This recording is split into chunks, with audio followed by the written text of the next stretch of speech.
ሰላም ጤና ይስጥልኝ ክቡራትና ክቡራን፣ እንዴት ውላችኋል? እንዴት አምሽታችኋል? ያላችሁበት የከበረ ሰላምታ ይድረሳችሁ። ዕለተ ዛሬ ሰኔ 14 ቀን 2017 ነው። በአንድ ጉዳይ ላይ እንደ መሸጋገሪያ እንዲሆነን ማረፊያ እንዲሆነን ነገር ግን የፖለቲካ ዋዛ የፖለቲካ ቁም ነገር ያለበትን አንድ ጉዳይ ይዤላችሁ መጣሁ። ወደፊትም እንደዛ እያደረግን አለፍ አለፍ እያልን የምንዳስሰው ጉዳይ ነው። ይሄውም ጽንፈኞች በጣም ትኩረት ሰጥተው የሚከታተሏቸው ሰዎች በሚዲያም በምንም የማይለቋቸው አይነት ሰዎች አሉና እንግዲህ ክቡር ጠቅላይ ሚኒስትሩን በተመለከተ የሁሉም ጎራ ጽንፈኛ እንደሚረባረባቸው ይታወቃል። ዛሬ በቀጥታ ወደ አማራ ክልል እንሄድና አገኘሁ ተሻገርን ነው። ክቡር አቶ አገኘሁ ተሻገር የፌዴሬሽን ምክር ቤት አፈጉባኤ የሆኑትን ማለት ነው። ላለፉት 6 እና 7 ዓመታት ከለውጡ ምዕራፍ ጀምሮ በፍጹም ይሄ ጽንፈኛ ቡድን ከአንደበቱ ሊያወጣቸው አልቻለም። እውነት ለመናገር በአንድ በኩል ሊያጣጥላቸው ምንም አይረቤ እንደሆኑ ሊገልጻቸው ሞክራል። ነገር ግን አይረቡም ብሎ ደግሞ ሊተዋቸው አልቻለም እና አንድ አባባል አለ፣ ድንጋይ የሚወረወርበት ዛፍ ፍሬ ያለው ነው ይባላል። ብዙ ድንጋይ የሚወረወርበት ዛፍ ደግሞ ብዙ ፍሬ ያለው ነው እንደማለት ነው። ይሄንን እንግዲህ የሚመዝነው የሚለካው ህዝቡ ነው፣ ግራና ቀኝ ያለው ጽንፈኛ ሳይሆን ማለት ነው። ለምንድን ነው እሱ ብለን እንድናነሳ ያደርገናል። እንደዚህ አይነት ነገር በሚያጋጥምበት ጊዜ ምንድን ነው እሱ? አቶ አገኘሁ ተሻገር ምናልባት አሁን በአማራ ክልል በከፍተኛ ደረጃ ዘመቻ ከሚከፈትባቸው ሰዎች አንዱ ናቸው። አመራሮች አንዱ ናቸው። ብቸኛው አይደሉም። ደረጃውን ላወጣው አልችልም። በአንደኛ ደረጃ፣ በሁለተኛ ደረጃ፣ በሶስተኛ ደረጃ ላወጣው አልችልም። ግን በሳቸው ደረጃ ይሄን ያህል በጣም የተሄደበት አመራር ያለ አልመሰለኝም እና ወደኋላ መለስ ብዬ አንዳንድ ነገሮችን ስለተመለከትኩኝ 5 ነጥቦችን ለምን አገኘሁ ተሻገር ብዬ የምገልጸው ከአክብሮት ጋራ ነው። ክቡር የፌዴሬሽን ምክር ቤት አፈ ጉባኤ በሚለው ይያዝልኝ። ለምን በዚህ ደረጃ የሚሉን 5 ነጥቦችን አስቀምጥላችኋለሁ። ማስረጃ ቪዲዮዎችንም አያይዝላችኋለሁ ማለት ነው። እንግዲህ የመጀመሪያው አንድ ብለን ስንነሳ ኢህአዴግ የተባለው የ4 ፓርቲዎች ስብስብ የነበረ ህወሓት በተባለ ጠርናፊ የበላይነት ማለት ነው ለ27 ዓመት የቆየ ድርጅት ነበረ። ይህንን ድርጅት በማምከን አዲስ ውህድ ፓርቲ የመመስረት ሂደት እንደነበረ ይታወቃል። ይህንን በተመለከተ በዋነኛነት ቲፒኤልኤፎች እኩል ሊሆኑ ስለሆነ በቁመታቸው ልክ ሊመዘኑ ስለሆነ በቁመታቸው ልክ ቦታቸውን ሊያገኙ ስለነበር በጣም ከፍቷቸው መንጋቸው እነሱን የሚመስለውን በሙሉ ያሰለፉበት ሂደት እንደነበረ በጣም ይታወቃል። ይህን አስመልክቶ አቶ አገኘሁ ተሻገር በቁርጠኝነት በድፍረት ይህ እንደማያስፈልግ ምክንያቱም ጋምቤላውን፣ አፋሩን፣ ሶማሌውን ሌላውን በአጠቃላይ ትቶ እነዚህ አጋር ተብሎ የተቀመጡ አካላት ደግሞ በአጠቃላይ በጣም ወሳኝ ኢኮኖሚካሊም ፖለቲካሊም ወሳኝ የሆኑ ኢትዮጵያን ቀጥ አድርገው ያቆሙ ናቸውና እንዴት ይደረጋል በሚል ኢህአዴግን በማክሰም አዲሱን እንግዲህ ውህድ ፓርቲ በመፍጠር ሂደት ግንባር ቀደም የነበሩ ብቻም ሳይሆን ደግሞ የመጀመሪያ የአማራ ክልል የብልጽግና ጽሕፈት ቤት ኃላፊ የነበሩ ናቸው። አንደኛው ነገር ይሄ ነው። ሁለተኛው ነጥብ እንግዲህ የቲፒኤልኤፍ በህዝብ ትግል መወገድን ተከትሎ ሁሉም አካባቢዎች ላይ የጠመዳቸው ፈንጆች እንደነበሩ ይታወቃል። ስለዚህ መፈንዳት ጀመሩ። ኢህአዴግ ወይም ደግሞ ኢህአዴግ ስንል ያው ቲፒኤልኤፍ የሚያሽከረክረው ጠርንፎ የሚያሽከረክረው ማለት ነው። ቲፒኤልኤፍ ብዙ ጊዜ የነበረው እኛ ከሌለ ኢትዮጵያ አትኖርም ነው የሚለው። ይህንኑ ሟርቱን ተግባራዊ ለማድረግ በየቦታው ፈንጆችን አስቀምጦ ነበረ ይመስሉኛል የሚላቸውን ወዳደሮች ምናልባት ከወደቀ በኋላ ስራውን ሲሰሩለት የነበሩት በሁሉም አካባቢዎች ላይ የነበሩትን አዘጋጅቶ ስለነበር አንዱ ክልል ሰለባ ሆኖ የነበረው ከሰላም ጋር በተያያዘ የአማራ ክልል ነው። ከዚህ አኳያ ክቡር አገኘሁ ተሻገር የክልሉ የሰላምና ደህንነት ግንባታ ቢሮ ኃላፊ ሆኖ ነበር እና እሳቸው የነበሩባቸውን ጊዜዎች እያንዳንዱን ስንመለከተው ኢህአዴግን በማምከል በኋላም የክልሉን ሰላምና ጸጥታ በማረጋጋት የተጓዙባቸው መንገዶች እጅግ በጣም ወሳኝ ማንን ነው ሊያስቆጣ የሚችል የሚለውን መለስ ብሎ ማየት ስለሚያስፈልግ ማለት ነው። ምንድነው ጽንፈኛውን የሚያንጫጫው? ምን ነው ከላያቸው ላይ አልወርድ አለ ብለን እንድናይ፣ እንድንፈትሽ፣ እንድንመረምር ምንድነው እሱ ያለው ነጥብ የሚለውን ለማየት ነው። እንግዲህ የአማራ ክልል የሰላምና ደህንነት ግንባታ ቢሮ ኃላፊ ሆኖ እንደው ዝም ብሎ ተሹሞ ወንበር ማሞቅ ብቻ ሳይሆን በጣም ፈታኝ የነበሩ ሁኔታዎች በዛ ወቅት እንደነበሩ ይታወቃል። 1 2 3 ብለን 3 መሰረታዊ ነገሮች እናንሳ። አንደኛው ነገር ሞጣ ላይ መስጊድ ተቃጥሎ በነበረበት ጊዜ በቁርጠኝነት ወጥተው በዛ ዙሪያ ላይ የነበረው ሙስሊም ሆነ ክርስቲያን ሆነ ግርግር ውስጥ ገብቶ ሆን ተብሎ ያን ነገር አቀጣጥሎ እንግዲህ ክልሉን ወደ ትርምስ ለመውሰድ ከተፈለገባቸው መንገዶች አንዱ ከዚሁ ከእምነት ጋር የተያዘ ነገር ነው። የወሰዷቸው እርምጃዎች ናቸው። እሱን ወደ በኋላ ላይ ቪዲዮ አያይዝላቸዋለሁ። አንደኛው ነገር በጣም እስከ አሁን ድረስ ያንን ነገር ሲያስታውሱት ያንን ነገር ያቀናበሩት ሰዎች የሚገርም ቁጣ ሊቀሰቀስባቸው እንደሚችል ምንም ጥያቄ የለውም። ሌላው እንግዲህ ምናልባት ከዚሁ ጋር በተያያዘ ማዕከላዊ ጎንደር ዞን ጭልጋ ወይም ደግሞ አይከል ከተማ ላይ የሚነሱ ነገሮች ነበሩ። ጽንፈኛ የነበሩ የቅማንት ቡድኖች ነበሩ ከቲፒኤልኤፍ ጋር በጣም ተሳስረው የሚሰሩ። ቅማንት ለማለት ቅማንት የኢትዮጵያ መሰረት ነው። ጎንደሬው ነው፣ ጎጃሜው ነው፣ ሰላሌው ነው፣ ኢትዮጵያዊ ነው፣ ምንም ችግር የለውም እሱ። ነገር ግን ጽንፈኛው ቡድን በጣም የሰራቸው ስራዎች ነበሩና ይህንን በማጋለጥ በመታገል በግልጽ ማለት ነው የሰሩት ስራ በጣም ከባድ ነው። አሁንም ድንጋይ እየወረወረ ያለው ኃይል ማን ነው? ይህን ትስስር በተለይ በቲፒኤልኤፍ እና በቅማንት ኮሚቴ ምናምን በሚል ተዋቅሮ በነበረ መካከል የነበረው ነገር በመበጠስ ሰውየው አገኘሁት ሲያገር ቆራጥ ናቸው፣ ደፋር ናቸው፣ በጥሰው ነው የሚያልፉት።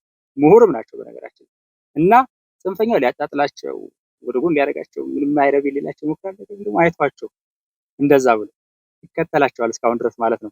ይህንን በደንብ ማስታወስ ያስፈልጋል። ሶስተኛውን ነገር በተመለከተ ሰፊ ነው፣ በጣም ሰፊ ነው። ምናልባት ምስራቅ ጎጃም እና ጉድሩ በዛ አካባቢ የነበረ ውዝግቦች ነበሩ። በአማራ ክልል ሰሜን ሸዋ ዞን፣ በኦሮሚያ ክልል ምስራቅ ሸዋ ዞን የነበረው በጣም ብዙ ጊዜ የሚነሱ ቀውሶች ነበሩ። በኋላ ላይ እንግዲህ አጣዬ ምናምን እና የተለያዩ አካባቢዎች ላይ ሲነሳ የነበረ በክልሉ በኦሮሞ ብሔረሰብ አስተዳደር ዞን እና ከዛ እንግዲህ አዋሳኝ የነበረ ሰሜን ሸዋ እና ምስራቅ ሸዋ አካባቢ ላይ ብዙ ትርምስምሶች ስለነበሩ በዛ ሂደትም በጣም በቁርጠኝነት በተለይ ደግሞ ችግሩን በደንብ ስለተረዱት የዚህ ተዋናዮች እነማን እንደሆኑ ስላወቁ ከኦሮሚያ ክልል አመራሮች ጋራ፣ ከቤኒሻንጉል ችግር ሲነሳ ከቤኒሻንጉል ጋራ፣ ከአፋር ጋር ሲነሳ ከአፋር ጋራ አመራሩን በመጥራት በመነጋገር በጣም ሪከርድ አላቸው። መለስ ገለጽ ሲደረግ ይህን ሰውዬ ማን ናቸው ብለን እንድንል ሁሉ የሚያደርጉ በጣም ብዙ ነገሮች ናቸው ያሉት። እንግዲህ አንድና ሁለትን ተመልክተናል። አንደኛ ኢህአዴግን የማምከንና ውህድ ፓርቲ የመመስረት ነው። በዚህ ሂደት ያንገበገቡ የተቆጨው ቲፒኤልኤፍ ነው በዋነኛነት። ከዛ የቲፒኤልኤፍ ደግሞ ውልዶች አሉ እንደምናውቃቸው፣ ምንም ጥያቄ እነማን ናቸው? ኤቢሲ ብለን ማስቀመጥ እንችላለን። ግን ከየት አቅጣጫ እንደሆነ ይታወቃል። የሰላምና ደህንነት ግንባታ ቢሮ ኃላፊ ሆነው ደግሞ የሰሯቸው ነገሮች እነዚህ ነገሮች እንመለከታለን። ይሄ በአንድ በኩል ያለ ነው። ሌላ በሶስተኛ ደረጃ አንድ ነገር እናንሳና ምናልባት ትንሽ ወደኋላ መለስ ማለት ሳያስፈልገኝ አይቀርም። የሰኔ 15 ቀን 2011 ጉዳይ ሲነሳ የክልሉን አመራሮች ያሳጣ እነ ዶክተር አምባቸው መሳሰልና ሌሎችን ዘዝ ምግባር ሁሉንም ብዙ እንደ ፊት ለፊት ስለምንጠራቸው ነው እነዚህ እንጂ በወቅቱ የነበረው ነገር ከዛም ያለፈ ነው። በጣም የሚያሳዝን እንደው አንዳንዴ ኢራንና እስራኤል ወይንም ደግሞ ዩክሬንና ሩሲያ ምናምን ስንል የሩቅና የሩቅ የድንበር ምናምን የሚወሰነ እዛው የነበረ ትርምስምስ ነው እና ያንን ነገር መሸፋፈን ምናምን ተፈልጎ ነበር።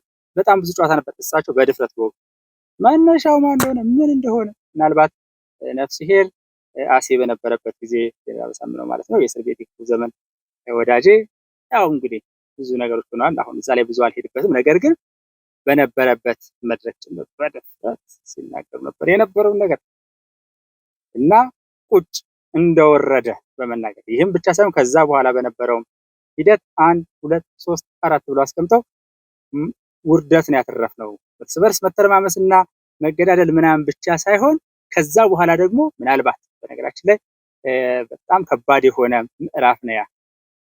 ለመከፋፈል በጣም ከባድ ነገር ነው። ታስቦበት ተቀናይቶ ምናምን የተደረገ ነው። በዚህ ዙሪያ ላይ በጣም ብዙ ነገሮች አሉ። መስማት አይፈለግም። እንደምታስቡትም እንዳይመስላችሁ። በነገራችን ላይ በዛ ቀውስ በሰኔ 15ቱ ጉዳይ አንዳንዱ ቤተሰብ ነኝ ጓደኛ ነኝ ምናምን የሚለውም ክቡር ዶክተር አምባቸው ቤተሰብ ነኝ ጓደኛ ነኝ ቅርብ ነኝ የሚለውም መረጃ እንኳን ሲሰጣቸው እንደዛ አይደለም። አንዳንዴ በጣም ብዙ ነው እና አትጎዱ አትቀደሙ የሚያስብል ነገር ሁላ የተመለከትኩበት ነው በግሌ። እንደምታውቁት በመጽሐፍ ደረጃ ራሱ ሰዎች ራስ ተርቢያ ያወጣሁበት ሁኔታዎች ምናምን ነበሩ። አንደኛ መጽሐፌ ላይ ስለዚህ ጉዳይ በጣም መስፋት ይችላል። አሁን ስለዛ ይሄድበት አይደለም እና ሶስተኛው ጉዳይ ይሄ ነው። በዚህም እዛ አካባቢ የነበረው መንጋ ገና እነ ክቡር ዶክተር አምባቸው በዛ አሰቃቂ በሆነ ሁኔታ በወንድሞቻቸው እጅ አልፈው ማን እንደተኮሰ የመጨረሻውን ጥይት ማን የመጀመሪያውን ተኮሰባቸው እንዴት በጣም የሚታወቅ ነው። ልክ መጽሐፍ ገልጦ የማንበብ ያክል የሚታወቅ ነው። የማያውቀውን በሩቅ ያለውን ለመረጃ ያለውን ብዙ ነገር ለማለት ለማታለል ለመዋሸት ይቻል ይሆናል። ህዝቡ ግን ያውቀዋል፣ ሰራዊቱ ያውቀዋል። እና ደግሞ ሁሉም ይታወቃል ለማለት ያክል ነው። ብዙ እንደው ሰምና ወርቅ የለውም። እንደው አብይ እንደዚህ ያስደረገ እንደሚባለው አይነት አይደለም በዛ ደረጃ ማለት ነው። እንደው አጓጉል ራስን የማታለል ነገር ነው የሚሆነው። ይሄን ነገር እንይዝና ቀጥሎ እንግዲህ ይሄን ብቻ ሳይሆን ምናልባት ቀጥሎ ማነሳው የህልውና ጦርነቱ መጣ ማለት ነው። ይሄ የማያርፍ ቲፒኤልኤፍ የሚባል ከፍጥረቱ ቀን ጀምሮ የኢትዮጵያ መከራ የሆነ 83 ከመጣ በኋላም ያው እንደሚታወቀው ባህር በር ፈቶ ምን ብሎ ተነግሮ የማያልቅ ምናልባት እኮ አዳምና ሔዋንን ከገነት በማውጣት ሂደት ድርሻ ቢኖር የሚመኝ አይነት በዚህ ደረጃ የክፋት ጥግ ያለው አሁንም ያላረፈ በነገራችን አሁንም እያንኳኳ ነው ያለው። በዚህ አጋጣሚ ዛሬ ስለሱ አይደለም እንጂ አጀንዳ የሚሄድበት አሁንም ተፈናቃዮች አሉ የኢትዮጵያ ልጆች። ማንም ሰው መፈናቀል የለበት፣ ማንም ሰው መቸገር የለበት። ነገር ግን ከሻዕቢያ ጋር በመሆን በመሙረው ብዙ መረጃዎች እጅ ላይ ስላሉ ማለት በደንብ እየተዘጋጀ ነው ለሌላ ዙር እልቂት፣ ለሌላ ዙር በቀውስ ውስጥ ነው መኖር የሚችል፣ በትርምስ ውስጥ ነው መኖር የሚችለው፣ በሰላም ውስጥ መኖር አይችልም። እና የህልውና ዘመቻ ብለን የምንለው በነበረበት ወቅት ደግሞ የክልሉ ርዕሰ መስተዳድር ስለነበር እንደሚታወቀው ጥቅምት 29 2013 ነው ርዕሰ መስተዳድር ሆነው የተሾሙት ማለት ነው በ16ኛ መደበኛ ጉባኤ ላይ። ስለዚህ ይህ ወቅቱንም እንዳው ስንመለከተው የጥቅምት 24 ጉዳይ አለ። ከዛ ቀጥሎ የሆኑ ነገሮች በጣም በስፋት ይታወቃሉ። እንግዲህ በሳምንቱ የሆኑት ነገሮች ቲፒኤልኤፍ ከሱዳን ጋራ እጅግ አሳፋሪ በሆነ ሁኔታ ጥቅምት 24 እዛ ወረራ ፈጽሞ ግፍ ፈጽሞ ሰሜን ዕዝ ላይ ጥቃት ፈጽሞ በሳምንቱ ሱዳኖች 40 ኪሎ ሜትር እንዲገቡ ተነጋግረው ከዛ የተወሰነ ቡድኑ ሲመታ የቲፒኤልኤፍ ደግሞ ወደ ሱዳን ሄዶ እዛ እንዲጠጋ አሁንም የሱዳን አገልጋይ ሆኖ የሚያገለግል የቲፒኤልኤፍ በጣም ብዙ ሰራዊት እንዳለ ይታወቃል አይደል? ይታወቃል። ምንም ሰምና ወርቅ አይደለም፣ ሚስጥር አይደለም፣ ዓለም ያውቀዋል። ኤኒዌይስ ቅጥረኛ ይባላሉ። ቅጥረኛ ሁሉ ሆኖ የሆነበት ሁኔታ ነው ያለው። በዚያ ወቅት እንግዲህ አራተኛው ነጥብ እየነሳው ያለውት የክተት ጥሪውን ያደረጉት አገኘሁ ተሻገር ናቸው። ቆራጡ ደፋሩ ማለት እና ነቅሎ ነው የወጣው። የመንግስት ሚሊሻ ነው ምንድነው የመንግስት መሳሪያ እስኪ እንዳለ ና ተባለ፣ ነቅሎ ወጣ። ይሄ ነገር አሁንም ማንን ሊያቃጥል ማንን ሊያናድድ እንደሚችል በጣም ይታወቃል። በህልውና ዘመቻ ወቅት ሲያደርጉ የነበረውን እንቅስቃሴ ሲቀሰቅሱ የነበረበት መንገድ በደንብ ነው የሚታወቀው። እንደውም አንዳንድ ጊዜ እንዴት ራሱን በጥይት አልገደለም፣ የሆነ ነገር ከተፈጠረ እንደው ራሴን እገላለሁ እንጂ ቲፒኤልኤፍ የሆነ ነገር ብለው ስለነበረ ለምን አልሞተልንም አይነት ይጻንጫል።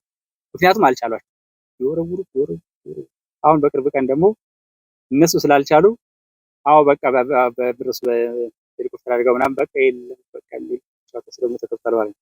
ለምሱ ሌላ ጊዜ በደንብ እንጨዋወትበታለን። ብዙ ዋዛ ፈዛዛ ያለበት ነገር ስላለ ማለት ነው። አራተኛው ነጥብ እሱ ነው።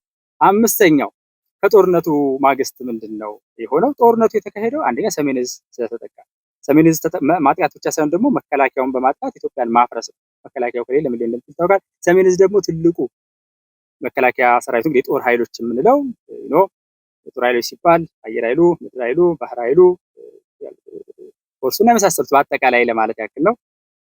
ነገር ግን ያው ሰሜን ዕዝ ትልቁ ነው ካለብን ከነበረብን ስጋትም ከነበረው የጦርነት ሁኔታ አኳያ አደረጃጀትን በተመለከተ እዞች የሚዋቀሩበት ሁኔታ አለ። ከዛ ክፍል ያለ የሚሄድባቸው ነገሮች አሉ። ትልቁ ነው ዞሮ ዞሮ አደረጃጀቱ እንደጠበቀው ትልቁ ነው። ስጋት ሲኖር መጠኑ ይጨምራል። የሰው ኃይሉም ሌሎች ሎጂስቲኩ ምን ስለሚጨምር ያንን በማዛባት የሰንሰለትን በመበጣጠስ ብዙ ነገር ለማድረግ ተሞክሮ ነበር።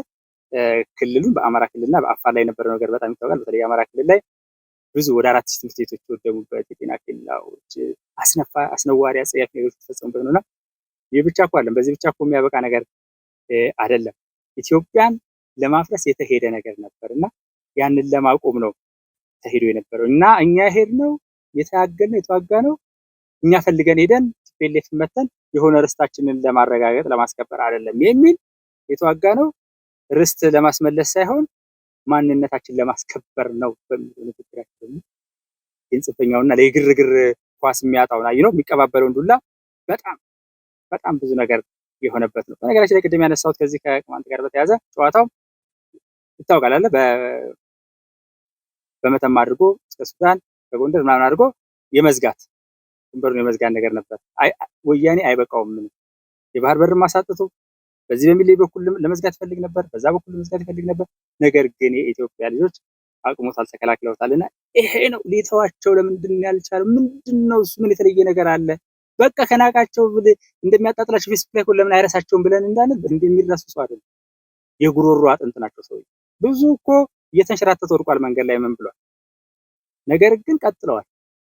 የመሰላቸውን ያመኑበትን እያደረጉ የቀጠሉ ናቸውና እነዚህን ቀደም ሲል ያነሳናቸውን 5 ነጥቦች አንድ ባንድ አጠር ቪዲዮ ነው ቀጥሎ የማቀርብላችሁ። በመጀመሪያው እንግዲህ ኢህአዴግን ማክሰም እና ውህድ ፓርቲውን መመስረትን በተመለከተ የተነገራት አጠር ያለች ቪዲዮ አለች። እሷን እንመልከታት። ኢህአዴግ እንደ ፓርቲ አጋር ድርጅቶችን አያሳትፍም። ሶማሊያ አይሳተፍም፣ አፋር አይሳተፍም፣ ቤንሻንጉል አይሳተፍም፣ ጋምቤላ አይሳተፍም። ስለዚህ እነዚህ ህዝቦች ሳታሳተፍ የኢትዮጵያ ህዝቦች ፓርቲውን ለመቀጠል በጣም አስቸጋሪ ነው። ጥያቄው ከነዚህ አካላት ደግሞ በከፍተኛ ደረጃ ይነሳ ነበር።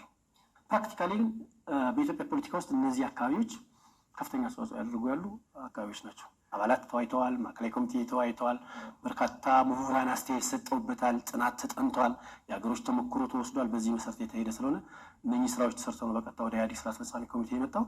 ኢህአዴግ ስራ አስፈጻሚ ኦልሬዲ በጥናቱ መሰረት ከአባላትም ካገኙ ፊድባክ ተነስቶ ውህደቱን ባለፈው ቅዳሜ በከፍተኛ ድምፅ በአብላጫ ድምፅ የወሰነበት ሁኔታና ውህደቱን የተቀበለበት ሁኔታ ነው ያለው።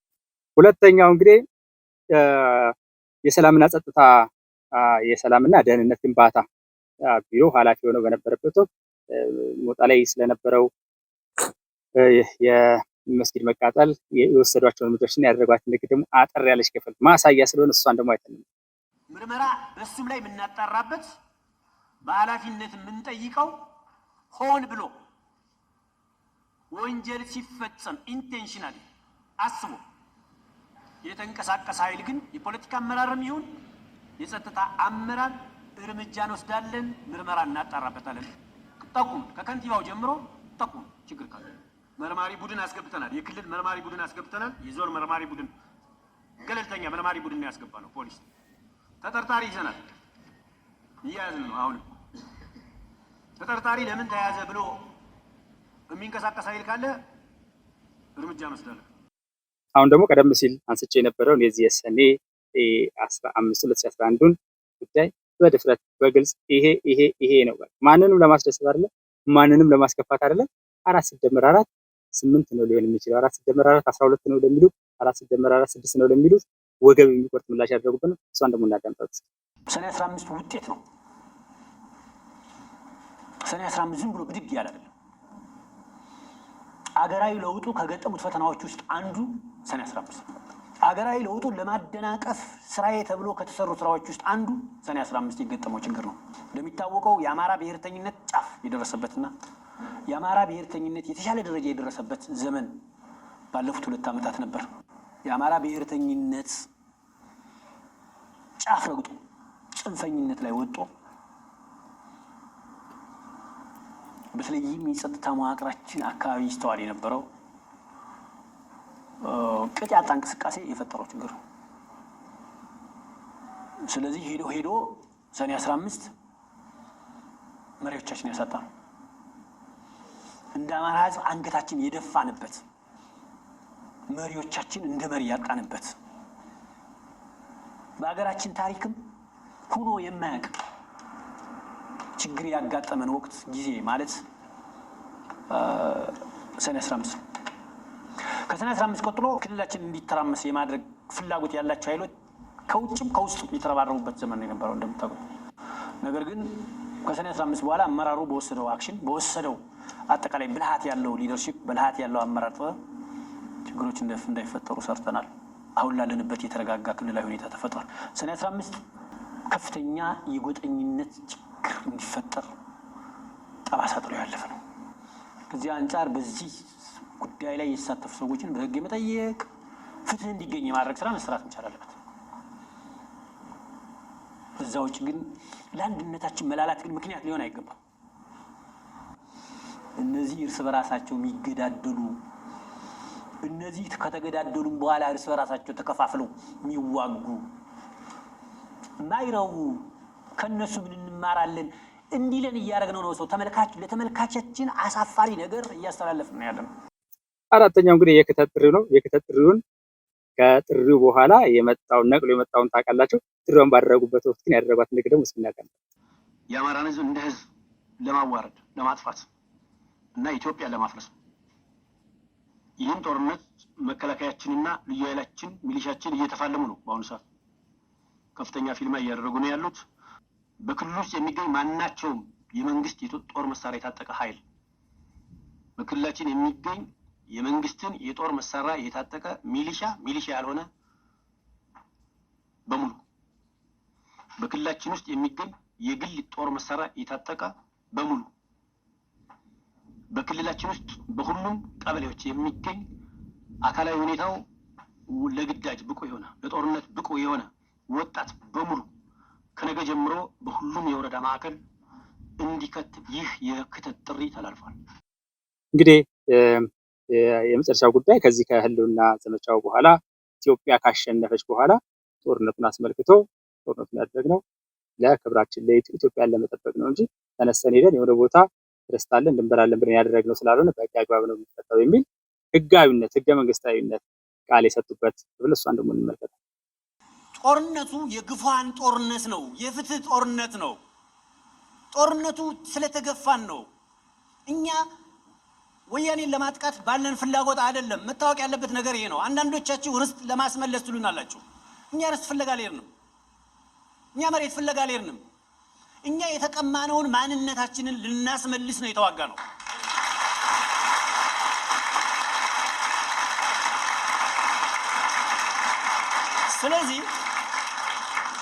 ስለዚህ እኛ መሬት ፍለጋ አልሄድንም። መሬት እኮ እዚህ ከትግራይ መጥቶ ፎቅ ሰርቶ ይኖራል እንዴ? መሬት እኮ መተማ መጥቶ ቋራ መጥቶ የትግራይም የወለጋም የአፋርም ሰው ያርሳል እኮ። የመሬት ጥያቄ አለ። ጥያቄያችን የፍትህ ጥያቄ ነው። ስለዚህ የውጊያው የጦርነቱ አጠቃላይ አውድ የፍትህ ጥያቄ። ክቡራትና ክቡራን እንግዲህ ለዛሬ ቀደም ሲል በርዕሴ ላይ ለመግለጽ እንደሞከርኩት እንደ መሸጋገሪያ እንዲሆን ነገር ግን ትልቅ ምልከታ ያለውን በፖለቲካ አመራሮች ላይ የሚደረጉ ዘመቻዎች ለምን ምንድነው ከጀርባው ያለው በተለይ ድንጋይ በጣም የሚወረወርባቸው አካላት የእውነትም የውሸትም የምንም ብዙ ዘመቻዎች ሲደረጉ ለምን እንዴት ምን ሰርተው ነበረ ብለን መለስ ብሎ መጠየቅ ያስፈልጋል ለማለት ያክለችን ቀን ጨባር ያመጣውላችሁ። በሌላ ጊዜ ደግሞ እንደዚህ በሳምንት አንድ ጊዜ አለፍ እያለን መሰል መረጃዎችን እያጋራኋችሁ እቀጥላለሁኝ። ሰላም ለኢትዮጵያ፣ ሰላም ለኢትዮጵያውያን፣ ሰላም ለመላ የሰው ዘር ይሁን የሚለው የአዲስ ምንጭ የምንጊዜም መልእክት ነው። ከመውጣታችሁ በፊት ግን ላይክ እና ሼር ማድረጋችሁን በፍጹም እንዳትረሱ። ሰላም ሁኑ።